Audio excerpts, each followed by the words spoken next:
Hey y'all, today I have sort of like a Piccadilly circus going on here. I've got a few things that I've been saving and I didn't fit them into other episodes, but I want to fit them in today.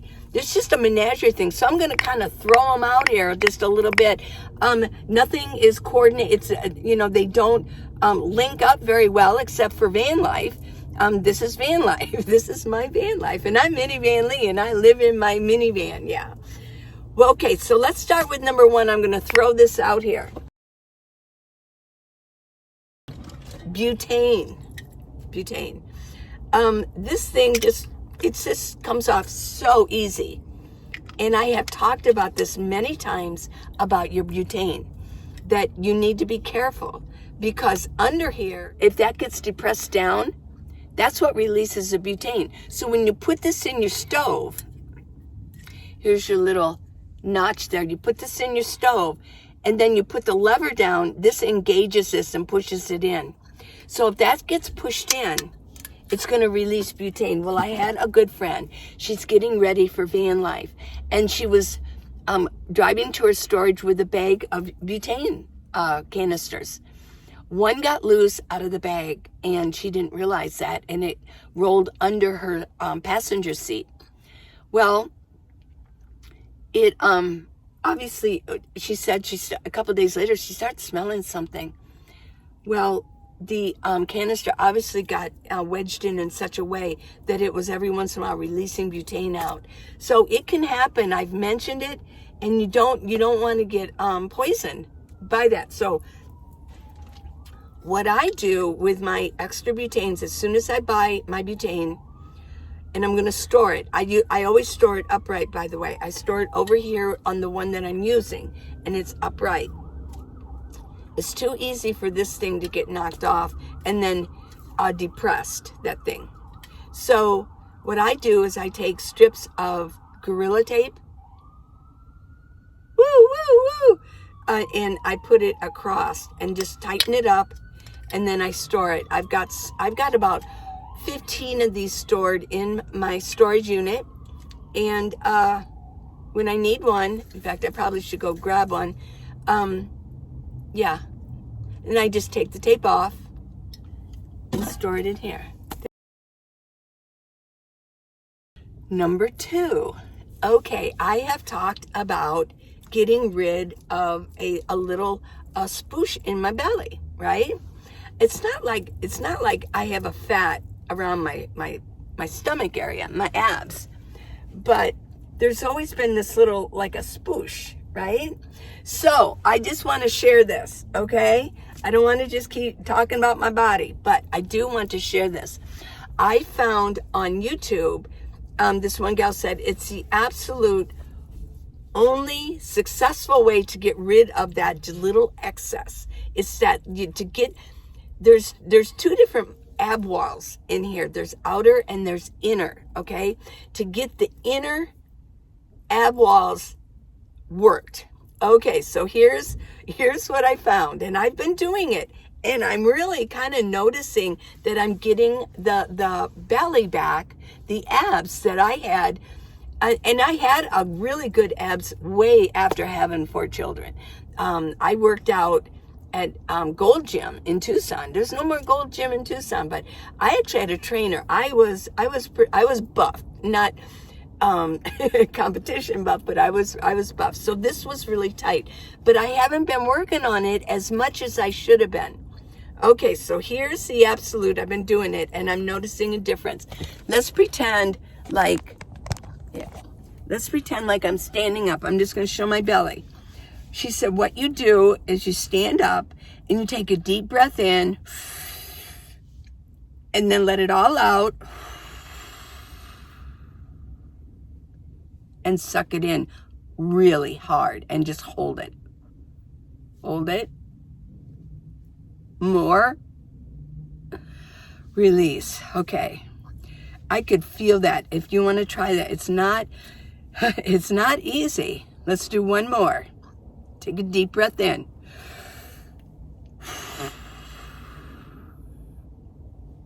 Pull.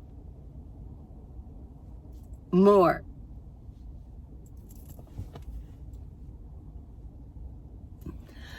Okay, so I've been trying that.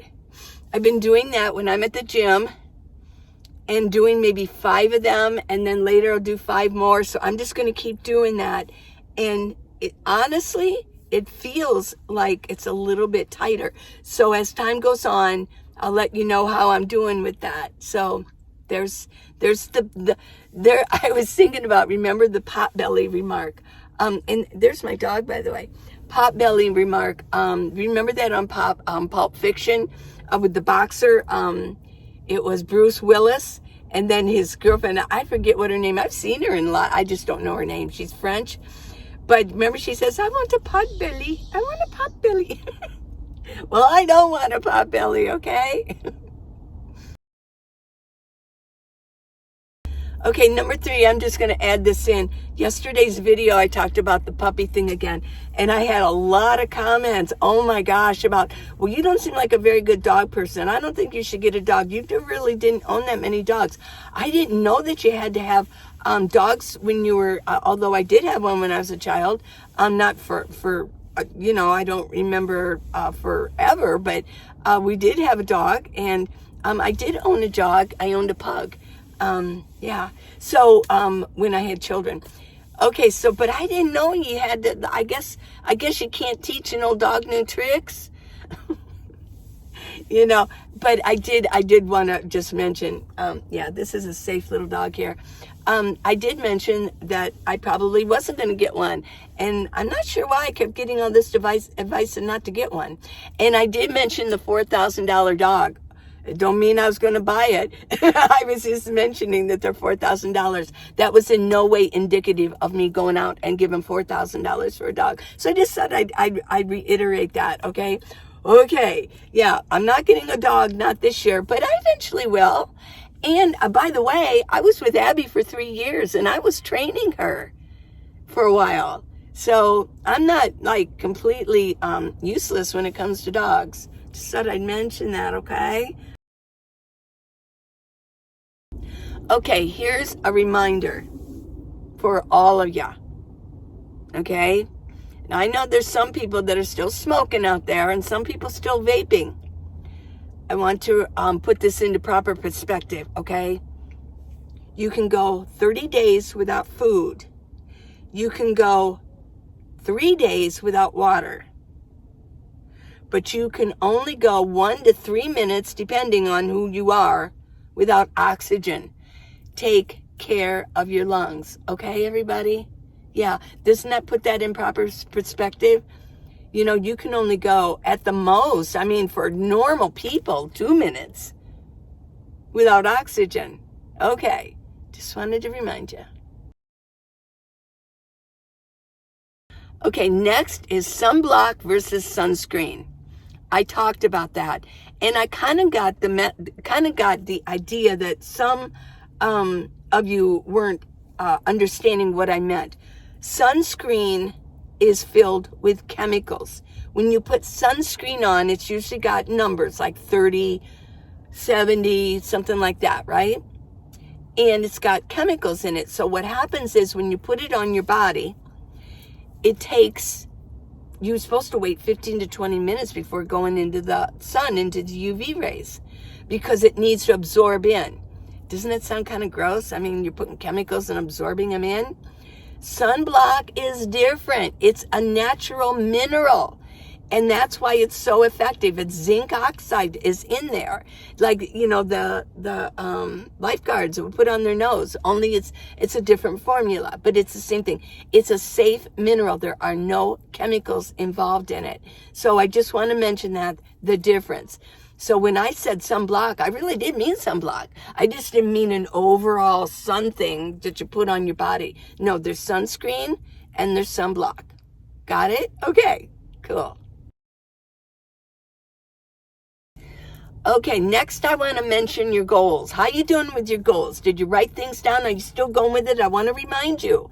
You still got, if you haven't already, work on your Nomad, I call it the Nomad Vision Board. There's just words on here. I suppose if you want to put stickers or you want to draw on them, that's fine. But it's not like you're cutting out pictures like a regular vision board that you put in your home. Because I'm in a minivan. I don't have the space to be doing that, right? So I'm using this. So if you haven't made yours already, go ahead and get that started, okay? Now, I want to mention about your goals. If you've written them down, you got your notebook ready, or maybe you just have them in your head. But here's the thing, it's better to get them on paper. It really is. But here I want to mention, I want you to actually own your goals. I want you to own them. How can I own my goals? Well, here's one way. I want you to really think about this. How is it going to feel when you reach your goal that you put down? How's that going to feel? I mean, what kind of emotions are you going to get from that? And I want you to write these down, or I want you to really close your eyes and really think about it. Visualize and think in your mind what that looks like. What does it look like? When you can see what it looks like, visualize yourself with that goal, with it. Because it kind of puts it in the present, because you're bringing it into the present. You're actually looking at yourself with that goal for whatever it is. And then when you're visualizing it, you can get the emotions from it. How does it feel? How does it feel putting it on? Having that goal. And so I want you to visualize what it looks like. I want you to feel what it feels like, the emotions of it. Then the next one that I want you to do is write down what are you going to gain from it? What are the things that you're going to gain? And you're probably going to have a nice list. How is that going to affect your future? How is it going to affect your future? How is it going to affect the future of the people around you also? Because the people that you're close to, your family, your children, your grandchildren, your husband, your boyfriend, your friends, how is that going to affect them, and how is it going to affect them? So that's how you are going to own your goal, own your resolution. But in all seriousness, how are you doing with it? Have you been taking notes? I've been taking notes, and what I have been doing, I did get some of my writing done. I got started with that, yeah. As far as the gym, yeah, I've really been going for it. And I need to journal it. I haven't done it for a couple of days, but that reminds me, I need to journal it and write it down. Don't let it just go into the wind. Don't let it just, okay, where did my goals go? What was I doing with that? Let's stick to it. I'm your cheerleader, remember? I want you to stick to it. I want you to think about these things.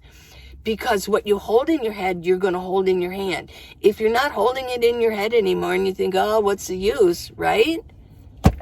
I mean, then there will be no effective change going on. There has to be something that in order for a paradigm shift to happen, you almost have to maybe let a few things go to the wayside, let it go, and so you can move on.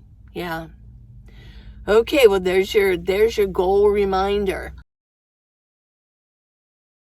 This is from Summer Breeze. Oh, okay. I've answered your questions before. Here's a clue, everybody. If you send me a question, I'll answer it, and I'll give you a shout out, okay? She says, hi, Lee. Happy 2024 to you. Yes, you too, and all of you. I have just one question for you today. Is it mostly sunny in Arizona, even in the winter months? No. Okay. Well, it is a lot, but the past few days, not at all. Let's see if we can no, it's real cloudy out there. Look at that. Yeah. And the problem that I've been having being in a van, and I know what's going on in another, if you're out boondocking and stuff and it rains, I mean, you're kind of stuck in your van, right? Or you're stuck in your tent or whatever. If you have an RV, you're doing okay, right? But basically, in the winter, I will tell you, people have tried to correct me on this, but they can't because I studied this. In the winter months in southern Arizona, you get the most rain. The rain comes from the Pacific Ocean in the winter. So you get the bulk of your rain in the winter months. I have pushed back on that. They say, no, it's in the summer. Yes, you do have monsoon in the summer. Oh, yeah, you actually do. And that comes from the Gulf of Mexico. That comes up to, I think, the Sea of Cortez from Mexico. That's where the monsoons push up north from that. Okay, because the winds go up there. In the winter, the winds come from California, across the Pacific. And I've studied this in college. It was a college course I took. It was fascinating. I guess sometimes that's why I come across as, I know Arizona. I do know Arizona because I took a college course on it, on the Sonoran Desert. But it's literally been raining like once every 12 hours. So the ground is wet, still wet again, and it doesn't rain a lot at one time. That's why people confuse the monsoon with the winter rains, because in the monsoon, you get a downpour, a torrential downpour for like a half hour, and then it stops. So people think, oh, that's all. No, but in the winter, it's just off and on, and you get rain. So, the ground is wet. It's chilly cold. And it's not fun being in my van right now. Gosh, it is cold. That's why I'm just all, this is fleece and I'm keeping everything on. Yeah. And I don't know when it's going to stop. I would like for maybe the sun to come out just for a little bit. I can't believe I'm saying that because I love cloudy days. But so let's go on with this. So there's your answer. Mostly yes. I mean, that's why. And the weather, the temperature is a little bit chilly right now. It's not going to get anywhere above, for the next couple days, above 55. But if you consider, you could be in 17-degree weather up north, right? And it did yesterday, it snowed a lot. All day it snowed in Flagstaff, so. It says, then you went on, I'm in the Northeast and the weather is so discouraging in the winter months. Oh, absolutely. Gray skies. Even here you have like clouds going on. They're really attractive clouds. Let's see if you got different levels and you got the gradient going on. I remember being in Ohio and Cincinnati and oh my gosh, whoops, I'm crooked. Okay, I remember being in Cincinnati. It's just gray. There's no variant. There's no gradient. It's gray. That's it. It's gray. So it's not as attractive. And yeah, you can get the blues for sure. And boy, they are long months. Well, I was born and raised in Northern Ohio. Yep. Of course, we had a lot of snow up there. I don't know. It snowed a lot in Northern Ohio near Lake Erie. But we had a lot of fun out there in the snow. So I guess when you're an adult, maybe it's not so fun. Gloomy, overcast. Cold weather is one major reason I want to move out west, at least in the winter months. Follow the sun. It truly weighs on a person's mood and disposition. And then she says, we love your videos. Thank you so much. And I really want to say thank you to everybody. I did reach 30,000 subscribers. Thank you, everybody, for subscribing. Check your subscription. Google was going through kind of a glitch. And other channels were complaining, but they said there wasn't anything going on, but I'm sure there was. And I asked around on my videos, and some of you did say, yeah, I didn't do it, but I was unsubscribed to you. And hit the notification button so that, you can get notified when there's a new video, okay? Okay, so, yeah. So Summer Breeze, you on a Summer Breeze. I enjoy Tucson in the winter. But this is not the happening place for nomads. Oh, not by a long shot. No, not that many nomads come here to Tucson. They really don't. Tucson isn't overly friendly, let's just say, for like RVs. Yeah, they don't kind of roll out the red carpet for RVs. There was a very famous, well-known Snyder Hill. It was BLM land. It was just like a hill. It wasn't that big. But they've now got that fenced up. So I don't know. Something must have happened. But I like Tucson because I know it. I mean, you might not know it. You might not know where to go. I know exactly where to go. And I've lived in Tucson for 40 years. So, and I have children here. So I'm quite comfortable here. And I enjoy it. And, but a lot of you in the winter, your best bet is going to be in Arizona. Go to Quartzsite, Lake Havasu, Yuma. There's a lot of BLM land all around, Ehrenberg. Yeah. So there's a lot there. Now, if you like the city life like I do, no. And you think, well, Lake Havasu, they're not that friendly. There's no place to park in Lake Havasu. They'll knock on your window. They're pretty adamant about it too. You have to go outside the city on BLM land to be there. So, and I found it quite dusty. The reason I don't like BLM land a lot is because it's just so dusty. And in Arizona, you're not going to find the shade. So either I'd be stuck in my van all the time. Because I don't want to be out in the sun all the time. I don't want to be in the elements all the time. So I would be stuck in my van. But here, I know where to go, and I can be inside, and I can go places. Yeah. And I know where to park. Okay.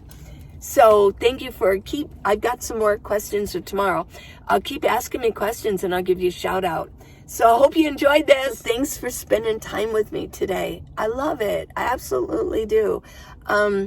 And appreciate all of you, especially the 30,000. Yeah, thanks. And one thing I would like to ask you, if you really enjoy this, why don't you share this with maybe family, friends? That way it can get out there just a little bit more. And hey, I guess I'll see you tomorrow. I'll be here, will you? I hope so. I love you. Bye.